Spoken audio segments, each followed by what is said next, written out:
بسم اللہ الرحمن الرحیم۔ السلام علیکم ورحمۃ اللہ وبرکاتہ۔ اعوذ باللہ من الشیطان الرجیم، بسم اللہ الرحمن الرحیم۔ یا ایہا الذین آمنوا اذا تداینتم بدین الی اجل مسمی فاکتبوا، صدق اللہ مولانا العظیم۔ عزیز طلبہ کرام، آج الحمدللہ ہمارے 100 اسباق مکمل ہو رہے ہیں، تو آج سبق نمبر 100 ہے، اور آج کے سبق میں ہم باب السلم کو شروع کر رہے ہیں، اور اس کا حصہ اول ہے۔ بے سلم کو آج ہم پڑھیں گے، اور اس کی بنیادی کچھ احکامات اور اس کے جو خلاصہ باب ہے اس کو ہم دیکھیں گے، اور بے سلم کی شرائط کو دیکھیں گے۔ عزیز طلبہ کرام، جب کبھی آپ نے یہ بے بھی کر کے دیکھی ہوگی کہ ایسا ہوتا ہے کہ کبھی کبھار آپ کے پاس پیسے تو ہیں اور پیسے آپ دے دیتے ہیں، اور اگلے بندے کے پاس وہ پروڈکٹ یا وہ مبیع جو آپ خریدنا چاہتے ہیں وہ اس کے پاس موجود نہیں ہوتی۔ تو ایسا ہوتا ہے کہ آپ پیسے تو اس کو دے دیتے ہیں، لیکن اس کو کہتے ہیں کہ بھئی اتنے مہینوں بعد یا اتنے دنوں بعد آپ نے یہ چیز مجھے پھر دینی ہے۔ تو اس کو کہتے ہیں بے سلم، کہ کرنسی اور ثمن اور قیمت ابھی آپ دے رہے ہیں، اور جو مبیع ہوگا وہ آپ نے 1 مہینے کے بعد لینا ہوتا ہے۔ اب یہ قیاس کا تقاضا تو یہ کہ یہ بے درست نہیں ہونی چاہیے نا۔ کیوں؟ اس لیے کہ اس میں مبیع موجود ہی نہیں ہے، اور پیسے ایڈوانس دیے جا رہے ہیں، مبیع موجود ہی نہیں ہے، اور ہم نے پیچھے پڑھا ہے کہ ایسی چیز کو فروخت کرنا ہی جائز نہیں ہے جس کو آپ کے پاس جو اس وقت قبضے میں نہ ہو، مبیع سامنے موجود ہی نہ ہو، تو کیسے اس کی بے ہو سکتی ہے؟ لیکن چونکہ غرباء کا خیال رکھنے کے لیے شریعت نے اس کی گنجائش دی ہے، اور آگے ہم حدیث بھی پڑھیں گے، اس سے بھی معلوم ہوتا ہے کہ حضور صلی اللہ علیہ وسلم نے بھی اس کی اجازت دی ہے۔ کیونکہ غریب آدمی ہے، اس کے پاس اس کی کھیتی لگی ہوئی ہے اور اس کا فصل ہے، یا فصل کے لیے زمین اس کے پاس ہے، لیکن فصل بونے کے لیے اور ٹریکٹر کا اس کے پاس خرچہ نہیں ہے اور اخراجات نہیں ہیں کاشتکاری کے لیے، لیکن اس کے پاس آلریڈی سارا کچھ باقی چیزیں تو موجود ہیں، لیکن پیسہ نہیں ہے اس کے پاس۔ اور ایک آدمی مالدار ہے، اس کے پاس سب کچھ اور تو ہے، لیکن اس کے پاس غلہ نہیں ہے لیکن پیسہ ہے۔ تو اب شریعت کہتی ہے کہ ان امیروں کا پیسہ ان غریبوں کے پاس آئے، اور غریب اپنی محنت کریں، اپنی فصل کے اوپر کام کریں، محنت کریں، اور پھر وہی فصل پھر امیروں کے پاس چلی جائے۔ تو اس طریقے سے اس پیسے کی ریل اور ایک نظام چلتا رہے، تو غریبوں کا خیال اس میں رکھا گیا ہے۔ تو اس ضرورت کے پیش نظر اس بے کو درست کر دیا گیا کہ شروع میں پیسے دے دیں گے امیر لوگ، اور بعد میں غریب لوگ ان اپنی محنت مزدوری اس کے اوپر کر کے اپنی فصل کو کاشت کرنے کے بعد میں جو مقررہ مدت ہے اس کے اوپر جو چیز ہے، جو فصل ہے، گندم ہے، چاول ہے، جو بھی ہے، وہ پھر ان کو پہنچا دیں گے۔ تو اس کو کہتے ہیں بے سلم۔ تو بے سلم کے جواز کی پھر جو دلائل ہیں وہ میں نے آیت آپ کے سامنے پڑھی ہے، وہ سورہ بقرہ کی آیت نمبر 282 ہے کہ یا ایھا الذین آمنوا اذا تداینتم بدین الی اجل مسمی فاکتبوا، کہ جب آپس میں کوئی آپ دین کا کوئی عقد کرنے لگو کسی مقررہ مدت تک، تو اس کو لکھ لیا کرو۔ تو یہ بھی ایک دین کا ایک گویا کہ عقد ہو رہا ہوتا ہے نا، کہ جس میں یعنی بے سلم کے اندر یہی ہو رہا ہوتا ہے نا کہ یعنی ایسا ہو رہا ہوتا ہے کہ بیو عاجل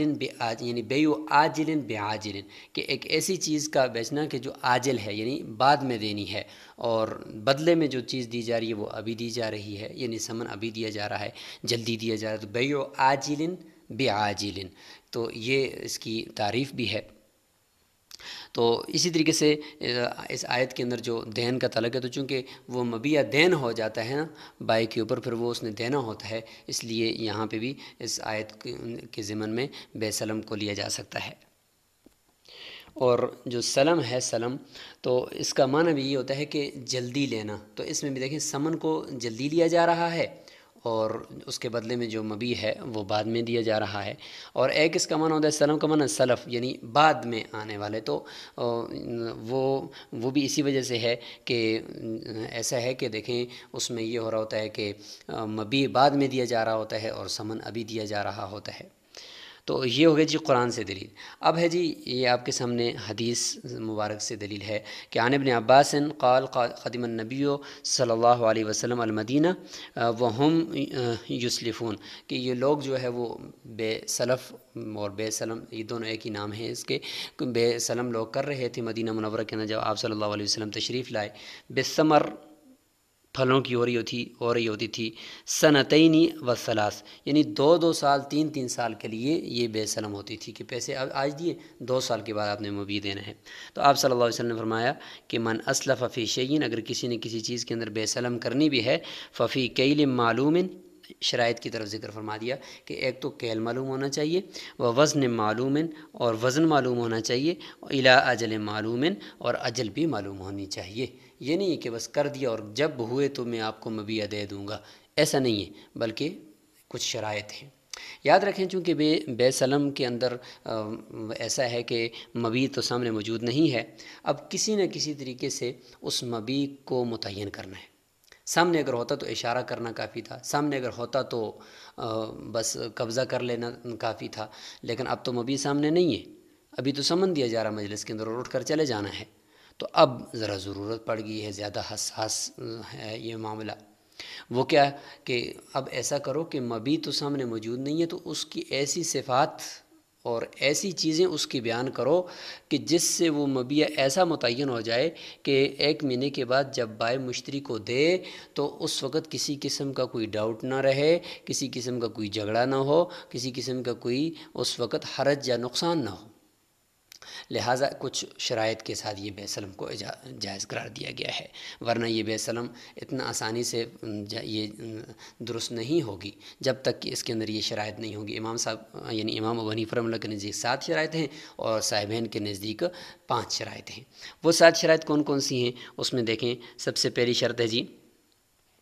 کہ جنس معلوم ہونی چاہیے، کس چیز کی آپ بے سلم کر رہے ہیں،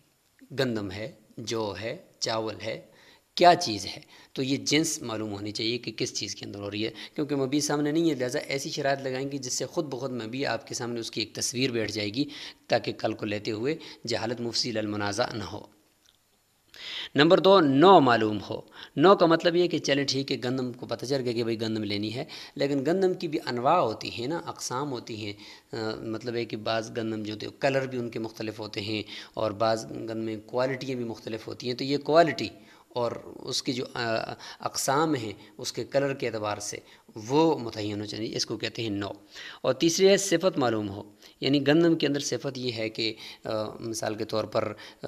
پنجاب والی گندم ہے تو وہ اچھی والی ہوگی، جگہ کے اعتبار سے کہ بھئی یہ جگہ والی گندم ہے کہ جہاں پہ پانی اس کو لگتا ہے ادھر کی ہونی چاہیے، یا دوسری بنجر زمینوں والی جو گندم ہوتی ہے، تو ہر ایک اعتبار سے گندم کی پھر وہ جو صفات ہوتی ہیں وہ بھی تبدیل ہوتی رہتی ہیں، تو یہ بتانا پڑے گا تاکہ یہ کہ پتہ چل جائے کہ بھئی کون سی گندم چاہیے، اس کو بنجر زمین والی، پنجاب والی،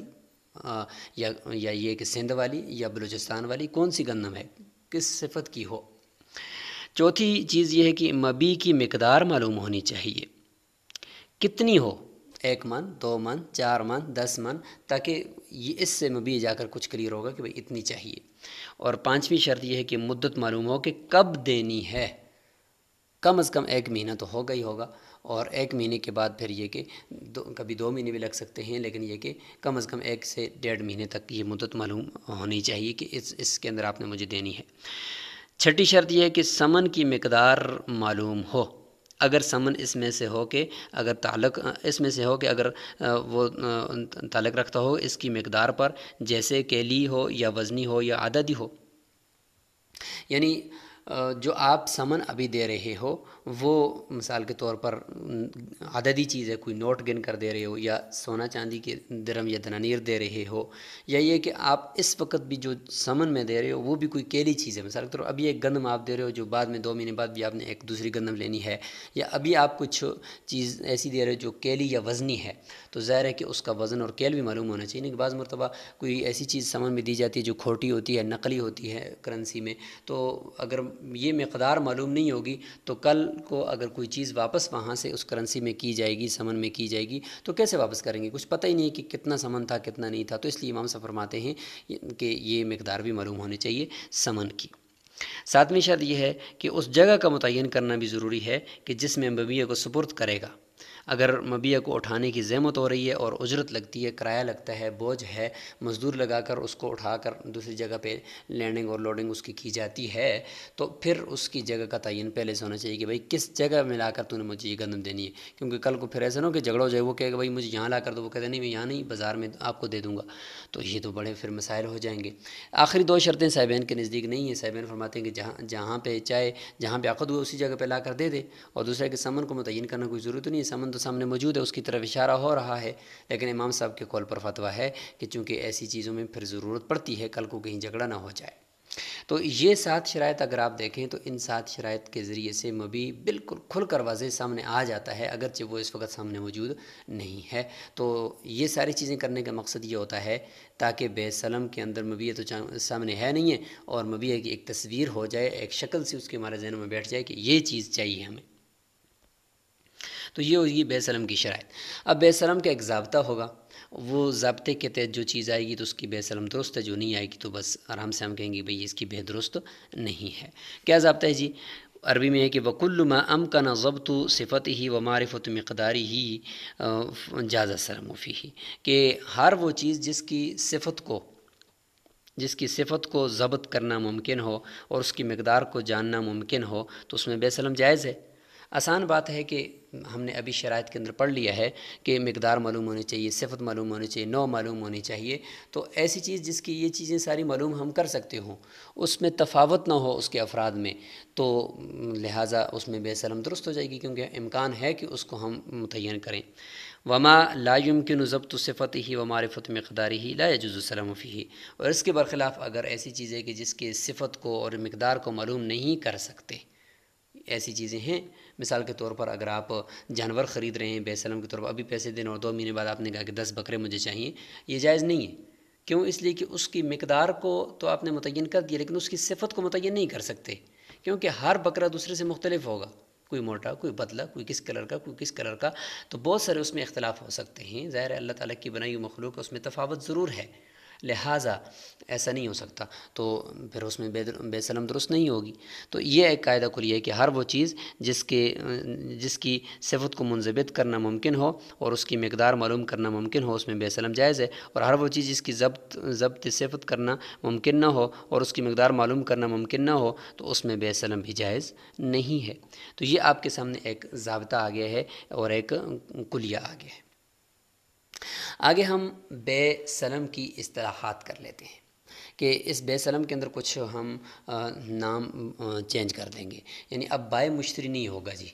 اب بے نہیں ہوگا جی، بلکہ اب نام تھوڑے سے تبدیل ہو جائیں گے۔ بے کا نام آج ہوگا جی سلم، بے کو تو سلم کہیں گے، اور اس باب السلم میں جو بائے ہوگا، بائے کو ہم مسلم الیہ کہیں گے، مسلم الیہ، ٹھیک ہے، یعنی جس نے 1 مہینے کے بعد مبیع دینا ہے وہ مسلم الیہ ہے، یعنی اس کی طرف بے سلم کو حوالے کیا گیا، اس کے ساتھ بے سلم کی گئی ہے، تو مسلم الیہ ہو گیا بائے۔ مشتری کو کہتے ہیں رب السلم، رب السلم یعنی بے سلم کرنے والا، تو ٹھیک ہے جی۔ مبیع کو کہتے ہیں مسلم فی، جس کے اندر بے سلم کی جا رہی ہے، اور سمن کو کہتے ہیں رأس المال۔ بائے کو مسلم الیہ، مشتری کو رب السلم، مبیع کو مسلم فی، اور سمن کو رأس المال۔ ابھی ہم یہ نام لے رہے ہوں گے اگلے سباق کے اندر، اس لیے آپ کو کوئی ڈاؤٹ نہیں ہونا چاہیے۔ جب ہم کہیں گے مسلم الیہ آپ کہیں گے بائے، اگر ہم کہیں گے رب السلم آپ سمجھیں گے کہ مشتری ہے، ہم کہیں گے مسلم فی آپ مبیع سمجھیں گے، ہم کہیں گے رأس المال تو آپ سمن ہی سمجھیں گے، اس کے علاوہ کوئی اور تیسری چیز آپ کے ذہن میں نہیں آنی چاہیے۔ آخر میں باب السلم کا خلاصہ کر لیتے ہیں، تو باب السلم کے اندر سب سے پہلی جو چیز ہوگی وہ یہ ہوگی کہ ما یجوز السلم فیہ وما لا یجوز، کن چیزوں میں بے سلم درست ہے اور کن چیزوں میں بے سلم درست نہیں ہے۔ اور دوسرا ہوگا جی شرائط السلم، بے سلم کی شرائط کیا ہے، وہ 7 شرائط وہاں پہ عبارت کے اندر آئیں گی۔ اور تیسری ہے جی احکام رأس المال والمسلم فی، رأس المال یعنی سمن اور مسلم فی یعنی مبیع، اس کے احکامات ہوں گے، اور آخر میں کچھ توابع یعنی خاتمۃ الباب میں کچھ مسائل بھی ذکر کیے جائیں گے۔ تو آج کے سبق میں ہم نے بے سلم کا مفہوم، اس کی شرائط اور اس کی حکمت جائز ہونے کی، اور قرآن و حدیث سے اس کے دلائل، اور اسی طریقے سے ہم نے اس کی کچھ شرائط کو ذکر کر دیا ہے۔ آپ نے ان شرائط کو اور اس بیت السلام کا جو احکامات ہیں دیگر ان کو اچھی طریقے سے یاد کرنا ہے، تاکہ یہ بیت السلام کو آگے عبارت کے اندر آپ کے لیے کوئی مسئلہ نہ ہو۔ پھر عبارت کا مطالعہ تو ماشاءاللہ آپ روزانہ کا سبق سننے سے پہلے کرتے ہی ہوں گے، اگر نہیں کر رہے تو یہ ضرور کرنا چاہیے، کیونکہ یہ بہت اہم مسائل ہیں۔ جب تک آپ خود مطالعہ نہیں کریں گے تو اس وقت تک آپ کے لیے یہ کتاب اتنی زیادہ مفید نہیں ہوگی، اور آپ کما حق وہ اس سے استفادہ نہیں کر پائیں گے۔ تو اس لیے یہ سبق یہاں پہ آج ہم روکتے ہیں، انشاءاللہ اگلے سبق کے اندر ہم باب السلام کی عبارت کو لے کر آگے جا رہے ہوں گے۔ السلام علیکم ورحمۃ اللہ وبرکاتہ۔